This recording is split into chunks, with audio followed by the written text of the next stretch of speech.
আর ফজিলত হযরত হুমায়ুন ইবনে হিলাল রহমতুল্লাহ বলেন,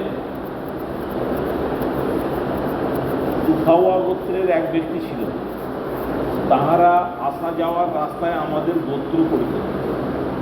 তিনি আসা যাওয়ার পথে আমাদের গোত্রে আসিতেন এবং গোত্রের লোকেদের হাদিস শুনাইতেন।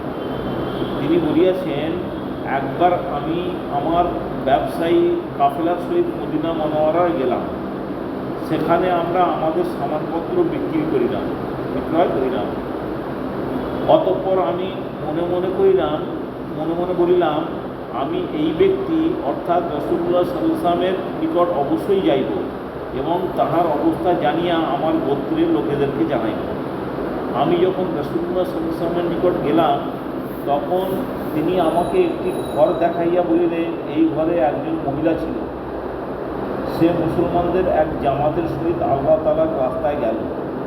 যাওয়ার সময় সে ঘরে 12টি বকরির সহিত আল্লাহ তাআলার রাস্তায় গেল। মুসলমানদের এক জামাতের সহিত আল্লাহ তাআলার রাস্তায় গেল।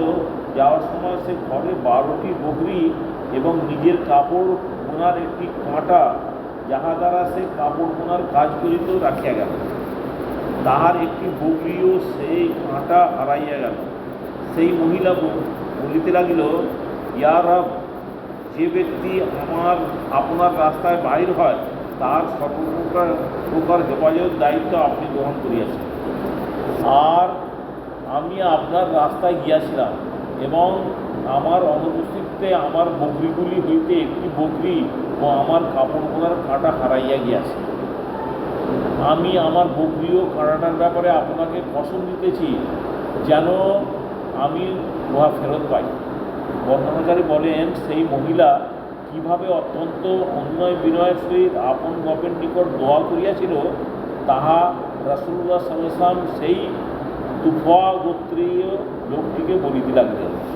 অতঃপর রাসূলুল্লাহ সাল্লাল্লাহু আলাইহি ওয়াসাল্লাম বলিলেন, তাহার সেই বকরি ও উহার সহিত অনুরূপ আরেকটি বকরি এবং তাহার সেই কাঁটা উহার সহিত অনুরূপ আরেকটি কাঁটা আল্লাহ তাআলার গায়বী খাজানা হইতে সে পাইয়া।